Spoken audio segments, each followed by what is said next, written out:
தேசம் வாக்குத்தத்தம் உடையவர்களால் நிறைந்தது. வாக்குத்தத்தம் உள்ள ஒரு ஜன கூட்டத்தால் இந்த இந்திய தேசம் நிரப்பப்படுவதாக. என் தேசத்தின் ஜனங்கள், என் தேசத்தின் குடிகள் வாக்குத்தத்தம் உள்ளவர்களாய் இருக்க வேண்டும் என்று கர்த்தர் விரும்புகிறார். எகிப்து தேசத்தை நிரப்பின ஜனம் யார்? வாக்குத்தத்தம் உள்ள ஜனம். இந்த தேசத்தின் ஜனங்களுக்கு ஒரு வாக்குத்தத்தம் உண்டு. அதாவது நீங்கள் இப்படி ஒரு தேசத்திற்குள் போவீர்கள், அங்கே அடிமைப்படுவீர்கள், அங்கே உபத்திரவப்படுவீர்கள், அங்கே நெருக்கப்படுவீர்கள். ஆனால் உங்கள் தேவன் அவர்களை, யாரை? உங்களை அடிமைப்படுத்தினவர்களை நீங்கள் யாருக்கு சேவிக்கிறீர்களோ அந்த ஜனத்தை அவர் நியாயம் தீர்ப்பார். மீண்டும் அவர்கள் நடுவில் இருந்து ஒரு விடுதலை பிரயாணம் உங்களுக்கு உண்டு. அது எப்படி நீங்கள் புறப்பட்டு போவீர்கள்? மிகுந்த பொருள்களுடனே புறப்பட்டு போவீர்கள். ஆமென். எப்படி இந்த ஜனம் விடுதலை பிரயாணத்தை குறித்து வாக்குத்தத்தம் உடையவர்களா இருந்தார்களோ, நமக்கும் ஒரு விடுதலை பிரயாணம் உண்டு. இந்த பாவ உலகத்திலிருந்து, இந்த சாப உலகத்திலிருந்து, இந்த ஏமாற்றுகிற உலகத்திலிருந்து, வஞ்சிக்கிற உலகத்திலிருந்து, வியாதி நிறைந்த உலகத்திலிருந்து, கண்ணிகள் நிறைந்த உலகத்திலிருந்து ஒரு நாள் நானும் விடுவிக்கப்பட்டு ரட்சிக்கப்பட்டவனாய் நான் பரலோகத்திற்கு, என் பரம கானானிற்கு நான் கடந்து செல்வேன். அதை குறித்த வாக்குத்தத்தம் எனக்கு இருக்கிறது.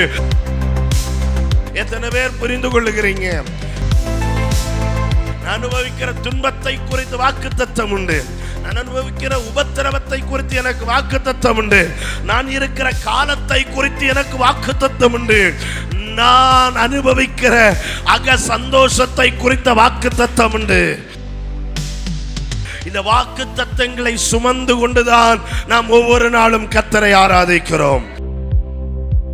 இந்திய தேசம் இந்த வாக்குத்தத்தம் உள்ள ஜனத்தால் நிரப்பப்படுமானால் மிகுந்த ஆசீர்வாதமாக இருக்கும்.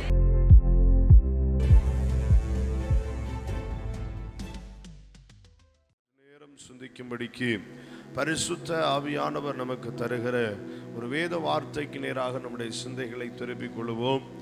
யாத்திராகமத்தின் புத்தகம் 1வது அதிகாரம் 7வது வசனத்தை எடுத்தவர்கள் ஒருவர் வாசிக்கலாம். யாத்திராகமத்தின் புத்தகம் 1வது அதிகாரம் அதனுடைய 7வது வசனத்தை வாசியுங்கள். இஸ்ரவேல் புத்திரர் மிகுதியும் பலுகி ஏராளமாய் பெருகி பலத்திருந்தார்கள். தேசம் அவர்களால் நிறைந்தது. ஹல்லேலூயா. இந்த நல்ல கால வேளையிலும் கர்த்தருடைய ஆவியானவர் நமக்கு அருளியிருக்கும் நல்ல ஒரு வார்த்தைக்காக கர்த்தரை ஸ்தோத்திரிக்கிறேன். அருமையான இந்த யாத்திராகமத்தின் புத்தகம், ஆமென் ஆமென், வேதாகமத்தில் முதல் 5 புத்தகங்களும் அடங்கிய ஒரே புத்தகம்தான் எபிரேயர்களுடைய நியாயப்பிரமாண புஸ்தகம். அந்த நியாயப்பிரமாண புஸ்தகத்தை மொழிபெயர்க்கிற பொழுது, ஆமென், முதன்முறையாக அவர்கள் கிரேக்க மொழியிலே மொழிபெயர்க்கிற பொழுது ஒவ்வொரு அந்த பொருளடக்கத்திற்கும் அடிப்படையில் அவர்கள் ஒவ்வொரு பகுதிகளையும் பிரித்து 5 புத்தகங்களாக பிரித்து அவைகளுக்கு 5 பெயர்களை கொடுத்தார்கள். அதில் இந்த 2வது பகுதி தான் யாத்திராகமத்தின் புத்தகம். ஏன் இதற்கு இப்படிப்பட்ட ஒரு பெயர் கொடுக்கப்பட்டது அப்படின்னா, ஆமென், ஆதியாகமம் 1வது அதிகாரத்திலே தேவன் சகலவற்றையும் சிருஷ்டித்தார், மறுபடியும் அவைகளை சீரமைத்தார் என்று நாம் வேதம் 1வது அதிகாரம் ஆதியாகமத்தில் மிக தெளிவாய் பார்க்கிறோம். ஆமென். ஆண்டவரில் ஆரம்பிக்கிற அந்த ஆதியாகமத்தின் புத்தகம் மனிதனுடைய பாவத்தின் நிமித்தமாக மரணத்தில் முடிவடைகிறது. கரங்களை உயர்த்தி அல்லேலூயா சொல்லுங்க. ஆமென். 2வது அதிகாரம் 3வது அதிகாரத்தில் மனிதனுடைய ஆவிக்குரிய மரணம், 3, 4 அதிகாரத்தில் மனிதன் மரிக்கிற சரித்திரம் அப்படியே வரிசையாக சொல்லப்பட்டிருக்கிறது. 50வது அதிகாரத்தில் வருகிற பொழுது யோசேப்புனுடைய மரணத்தை குறித்து, அவருடைய சரீரத்தை குறித்து பேசுகிறது. தேவனில் ஆரம்பித்து அது கல்லறையில் மரணத்தில் முடிகிறது. அந்த பகுதிக்கு பிற்பாடு ஆண்டவர் வைத்த பெரிய ஒரு திட்டம், எகிப்து தேசத்தில் அவர்களை கொண்டு வைத்து அவர்களை உருவாக்கி ஒரு தேசமாய் அவர்களை வெளியே கொண்டு வர வேண்டும் என்பது. அந்த திட்டத்தின்படியே எகிப்திற்குள் சுதந்திரவாளிகளாய் கனமானவர்களாய் போனவர்கள் அடிமைப்படுத்தப்பட்டார்கள். மீண்டும் அவர்கள் ஒரு விடுதலையின் பிரயாணத்தை ஆரம்பிக்கிறதை பார்க்க முடிகிறது. ஹல்லேலூயா. யாத்திராகமத்தின் புத்தகம் அடிமைத்தனத்தில் துவங்குகிறது, ஆனால் தேவ மகிமையில் முடிவடைகிறது. கரங்களை உயர்த்தி கர்த்தரை மகிமைப்படுத்துங்க. காரணம் என்ன? இதற்கிடைப்பட்ட காலத்தில் அவர்களுக்கு ஒரு பரிபூரண கீழ்ப்படிதல் உண்டாயிருந்தது. நல்ல கரங்களை உயர்த்தி ஆண்டவரை ஆர்ப்பரிப்போம். ஹல்லேலூயா. அது மாத்திரமல்ல, இதற்கிடைப்பட்ட காலத்தில் அவர்களுக்கு ஒரு பஸ்கா ஆட்டுக்குட்டி அடிக்கப்பட்டிருந்தது. அது விடுதலையின் ஆரம்பம். கீழ்ப்படிதல் விடுதலையில் தேவ மகிமையை கொண்டு வந்தது. இந்த காலவேளை தேவ சமூகத்தில் இருக்கிற பொழுது அவனமாகவே நமக்காக ஒரு ஆட்டுக்குட்டியானவர் அடிக்கப்பட்டிருக்கிறார் கல்வாரி சிலுவையில். அதை விசுவாசிக்கிற பொழுது நமக்குள் ஒரு விடுதலையின் ஆரம்பம் உண்டாகிறது.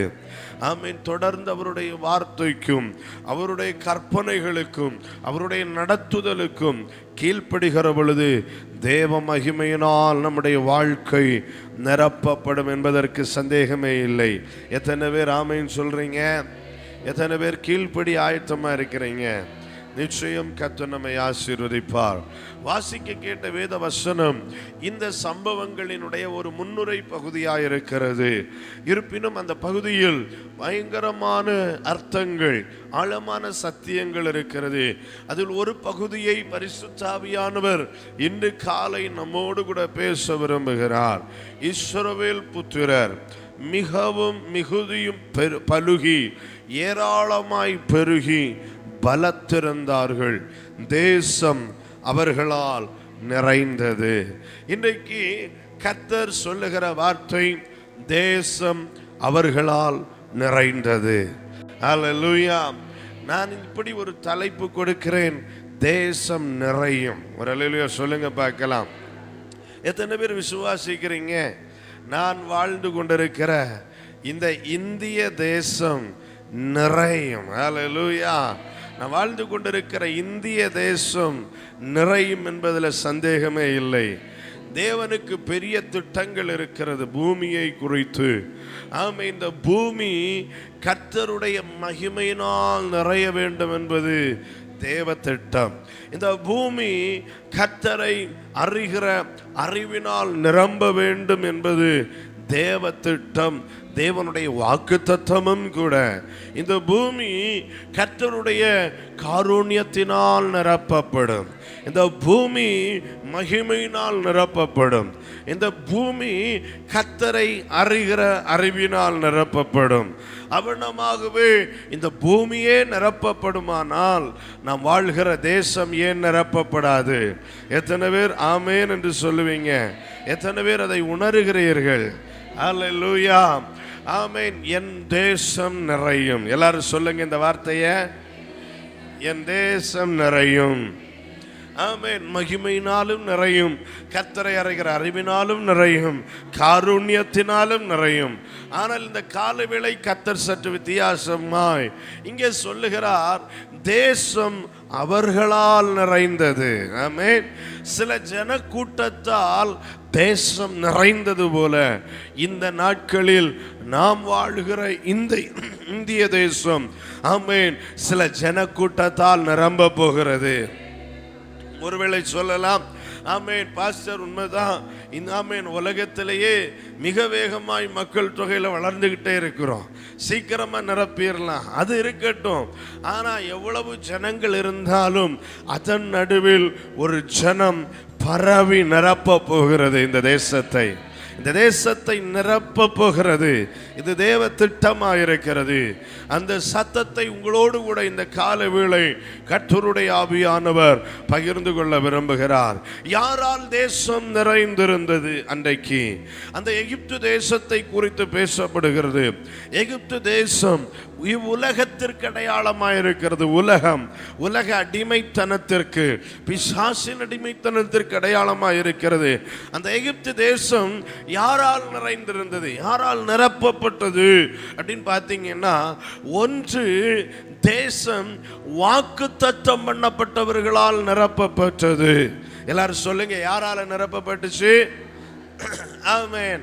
பாருங்க, இந்த இங்கே சொல்லப்படுகிறது, யாரை குறித்து சொல்லப்படுகிறது அப்படின்னா, ஒரு ஜனம் இங்கே இருக்கிறது. ஆபிரகாமின் சந்ததியில் வருகிற ஒரு சந்ததி இது. ஹல்லேலூயா, ஆமென். ஆதியாகமத்தின் புத்தகம் 15வது அதிகாரம் 13வது வசனத்தை எடுத்து வாசிக்கிற பொழுது, ஒரு முறை தேவன் ஆபிரகாமை சந்திக்க அவரோடு உடன்படிக்கை பண்ண வருகிறார். அந்த உடன்படிக்கையின் பொழுது கர்த்தர் பண்ணின உடன்படிக்கையின் வார்த்தைகளை வாசிக்கிறோம். அப்பொழுது அவர் ஆபிரகாமை நோக்கி, உன் சந்ததியார் தங்களுடையதல்லாத அந்நிய தேசத்திலே பரதேசிகளாயிருந்து அத்தேசத்தாரை சேவிப்பார்கள் என்றும் அவர்களால் 400 வருஷம் உபத்திரவப்படுவார்கள் என்றும் நீ நிச்சயமாய் அறிய கடவாய். 14வது வசனம், இவர்கள் சேவிக்கும் ஜாதிகளை நான் நியாயம் தீர்ப்பேன், பின்பு மிகுந்த பொருள்களுடனே புறப்பட்டு வருவார்கள். கரங்களை உயர்த்தி அல்லேலூயா சொல்லுங்க. அருமையான தேவ பிள்ளைகளே, எகிப்து தேசத்தை நிரப்பின ஜனம் யார்? வாக்குத்தத்தம் உள்ள ஜனம். எல்லாரும் சொல்லுங்க, யார் நிரப்பினது? வாக்குத்தத்தம் உள்ள ஜனம். இந்த தேசத்தின் ஜனங்களுக்கு ஒரு வாக்குத்தத்தம் உண்டு. அதாவது, நீங்கள் இப்படி ஒரு தேசத்திற்குள் போவீர்கள், அங்கே அடிமைப்படுவீர்கள், அங்கே உபத்திரவப்படுவீர்கள், அங்கே நெருக்கப்படுவீர்கள். ஆனால் உங்கள் தேவன் அவர்களை, யாரை? உங்களை அடிமைப்படுத்தினவர்களை நீங்கள் யாருக்கு சேவிக்கிறீர்களோ அந்த ஜனத்தை அவர் நியாயம் தீர்ப்பார். மீண்டும் அவர்கள் நடுவில் இருந்து ஒரு விடுதலை பிரயாணம் உங்களுக்கு உண்டு. அது எப்படி நீங்கள் புறப்பட்டு போவீர்கள்? மிகுந்த பொருள்களுடனே புறப்பட்டு போவீர்கள். கரங்களை உயர்த்தி ஆமென் சொல்லுங்க பார்க்கலாம். ஆமென். அப்படியானால் இப்பொழுது எகிப்து தேசத்தை நிரப்புகிற ஜனம், எகிப்து தேசம் முழுவதும் நிறைத்த ஜனம் சாதாரண ஜனம் அல்ல. அவர்கள் வாக்குத்தத்தத்தின் சந்ததியார்கள், வாக்குத்தத்தத்தை உள்ளடக்கி இருந்தவர்கள். அவர்களுக்குள் வாக்குத்தத்தம் இருந்தது. அவர்கள் அடிமைத்தனம் ஏதோ ஒரு விபத்தாய் நடந்ததல்ல, அவர்கள் நெருக்கப்படுதல் விபத்தாய் நடந்ததல்ல, அவர்கள் இந்த தேசத்தில் வந்தது விபத்தாய் அல்ல. அவர்கள் இப்பொழுது படுகிற பிரயாசங்கள், அவர்கள் இப்பொழுது சேவிக்கிற சேவைகள் எதுவும் விபத்தல்ல, எதுவும் தவறல்ல. அவர்களை குறித்து பல 100 வருடங்களுக்கு முன்பாக தேவன் அவர்கள் மேல் வைத்த வாக்குத்தத்தத்தின்படி அவர்கள் வாழ்ந்து கொண்டிருக்கிறார்கள். கரங்களை உயர்த்தி கர்த்தரை மகிமைப்படுத்துங்கள். ஹல்லேலூயா. தேசம் வாக்குத்தத்தம் உடையவர்களால் நிறைந்தது. இந்த கால வேளையில் நான் விரும்புகிறேன், அப்படி வாக்குத்தத்தம் உள்ள ஒரு ஜன கூட்டத்தால் இந்த இந்திய தேசம் நிரப்பப்படுவதாக. எத்தனை பேர் ஆமென் சொல்லுவீங்க? எத்தனை பேர் நிரப்பணும்னு விரும்புறீங்க? ஆமே. இந்த இந்திய தேசம் வாக்குத்தத்தத்தின் தலைமுறையாய், வாக்குத்தத்தத்தின் சந்ததியாய், வாக்குத்தத்தம் உள்ள ஜனக்கூட்டமாய் தேசத்தை நிரப்புவதாக, தேசத்தை நிரப்புவதாக, தேசமெங்கிலும் பரம்பி செல்லுவதாக. என் தேசத்தின் ஜனங்கள், என் தேசத்தின் குடிகள் வாக்குத்தத்தம் உள்ளவர்களாய் இருக்க வேண்டும் என்று கர்த்தர் விரும்புகிறார். எப்படிப்பட்ட வாக்குத்தத்தம் இன்றைக்கு இந்த இடத்துல இருக்கிற பொழுது நாம் யாரும் விபத்தாய் இந்த நாட்களில் இந்த இடத்தில் இல்லை. இந்த காலத்தில், இந்த நேரத்தில், இந்த ஸ்தலத்தில் நாம் வாழ வேண்டும் என்றும், நாம் கர்த்தருக்காக ஏதோ சிலவற்றை செய்ய வேண்டும் என்றும் கர்த்தர் நம்மை குறித்து நம் தாயின் கருவில் நாம் உருவாகும் முன்னே அவர் நம்மை தெரிந்து கொண்டபடியினால், அவர் நம்மை அறிந்திருந்தபடியினால், நம் தாயின் கருவில் இருக்கிற பொழுது ஒரு எலும்பாகிலும் உருவாகிறதற்கு முன்னே, ஆமென், என்னை குறித்தும் நான் பேசுகிற வார்த்தையை குறித்தும் என் சேவைகளை குறித்தும் அவர் அறிந்திருந்தபடியினால் அவர் என்னை சரியான காலத்தில் வைத்திருக்கிறார். நான் ஏதோ இயற்கையாய் இந்த பூமிக்கு வந்தவன் அல்ல, நான் வாக்குத்தத்தம் உள்ளவன். எத்தனை பேர் ஆமென் சொல்றீங்க? நமக்கு வாக்குத்தத்தம் உண்டு. நாம் சாதாரணமானவர்கள் அல்ல, வாக்குத்தத்தத்தின் பிள்ளைகள். நான் வாக்குத்தத்தத்தின் சுதந்திரவாளிகள். இயேசு கிறிஸ்துவின் மூலமாய் ஆபிரகாமின் வாக்குத்தத்தமும் நம்மேல் காணப்படுகிறது என்று வேதம் சொல்லுகிறது. எல்லாவற்றிற்கும் மேலாய் நமக்கு ஒரு வாக்குத்தத்தம் உண்டு. ஒரு நாள் இவ்வுலகத்திலிருந்து நமக்கு ஒரு விடுதலை பிரயாணம் உண்டு. எத்தனை பேர் மகிழ்ச்சியாய் கர்த்தரை ஆராதனை செய்ய முடியும்?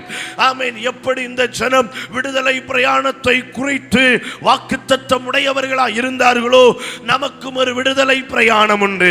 இந்த பாவ உலகத்திலிருந்து, இந்த சாப உலகத்திலிருந்து, இந்த ஏமாற்றுகிற உலகத்திலிருந்து, வஞ்சிக்கிற உலகத்திலிருந்து, வியாதி நிறைந்த உலகத்திலிருந்து, கண்ணிகள் நிறைந்த உலகத்திலிருந்து ஒரு நாள் நானும் விடுவிக்கப்பட்டு ரட்சிக்கப்பட்டவனாய் நான் பரலோகத்திற்கு, என் பரம கானானிற்கு நான் கடந்து செல்லுவேன். அதை குறித்த வாக்குத்தத்தம் எனக்கு இருக்கிறது.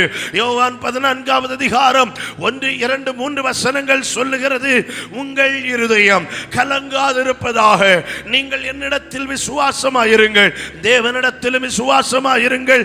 என் பிதாவின் வீட்டில் உங்களுக்கு அநேக வாசஸ்தலங்கள் உண்டு. அப்படி இல்லாதிருந்தால் நான் உங்களுக்கு சொல்லி இருப்பேன். ஒரு ஸ்தலத்தை உங்களுக்காக ஆயத்தம் பண்ண போகிறேன். நான் போய் உங்களுக்காக ஸ்தலத்தை ஆயத்தம் பண்ணின பின்பு நான் இருக்கிற இடத்திலே நீங்களும் இருக்கும்படி நான் மறுபடியும் வந்து உங்களை என்னிடத்தில் சேர்த்துக் கொள்ளுவேன். நான் வாக்குத்தத்தம் பண்ணப்பட்ட பிள்ளை. என்னுடைய குடும்பம் வாக்குத்தத்தத்தின் குடும்பம். எனக்கு ஒரு வாக்குத்தத்தம் இருக்கிறது. எங்களை சேர்த்துக் கொள்ளுவதற்கு வருவேன் என்று ஒரு தேவன் எங்கள் மேல் வாக்கு வைத்திருக்கிறார். இது பெரிய வாக்குத்தத்தம். நான் விரும்புகிறேன் என் இந்திய தேசம், என் பாரத தேசம் முற்றிலுமாக, ஆமென், இந்த வாக்குத்தத்தம் பண்ணப்பட்ட ஜனத்தால் நிரப்பப்படுவதாக, நிரப்பப்படுவதாக. தேசத்தின் எங்கு திரும்பினாலும் இந்த வாக்குத்தத்தத்தின் நம்பிக்கை பெருகுவதாக. வாக்குத்தத்தத்தின் ஜனம் இந்திய தேசத்தை நிரப்பும். ஆமென். வாக்குத்தத்தத்தின் ஜனம் இந்திய தேசத்தை நிரப்பும். அதுல எந்த சந்தேகமும் இல்லை. நமக்கு வாக்கு பண்ணப்பட்ட கூட்டம். அதை குறித்து மட்டுமா வாக்குத்தத்தம்? இல்லை. இயேசு சொன்னார், உலகத்திலே உங்களுக்கு உபத்திரவம் உண்டு, ஆனாலும் திடன் கொள்ளுங்கள், நான் உலகத்தை ஜெயித்தேன். நானும் என் வீட்டாரும், என் குடும்பமும், என் பிள்ளைகளும், என் சபையும் இன்றைக்கு அனுபவிக்கிற உபத்திரவம் ஏதோ இயற்கையாய் வந்ததல்ல. உபத்திரவத்தை குறித்தும் எனக்கு வாக்குத்தத்தம் உண்டு. ஹல்லேலூயா. தேவ பக்தியாய் நடக்க மனதாயிருக்கிற யாவரும் துன்பப்படுவார்களே. அப்படியானால் இது ஏதோ இப்பொழுது இயற்கையாய் வந்ததல்ல. என் மேல் அதை குறித்த ஒரு வாக்குத்தத்தம் இருக்கிறது. எத்தனை பேர் புரிந்து கொள்ளுகிறீங்க? நான் அனுபவிக்கிற துன்பத்தை குறித்து வாக்குத்தத்தம் உண்டு. நான் அனுபவிக்கிற உபத்திரவத்தை குறித்து எனக்கு வாக்குத்தத்தம் உண்டு. நான் இருக்கிற காலத்தை குறித்து எனக்கு வாக்குத்தத்தம் உண்டு.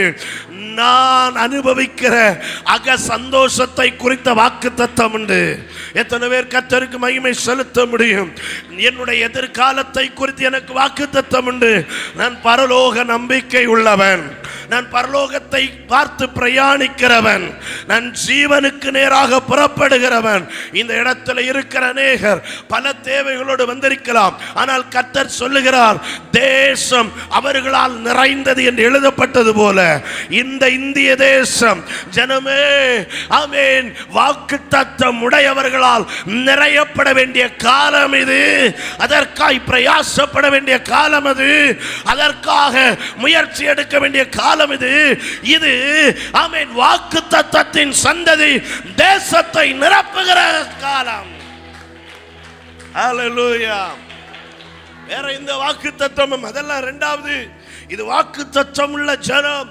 உபத்திரவத்தை குறித்த வாக்குத்தத்தம் உண்டு, உலகத்தின் அடிமைத்தனத்தை குறித்த வாக்குத்தத்தம் உண்டு, விடுதலை பிரயாணத்தை குறித்த வாக்குத்தத்தம் உண்டு.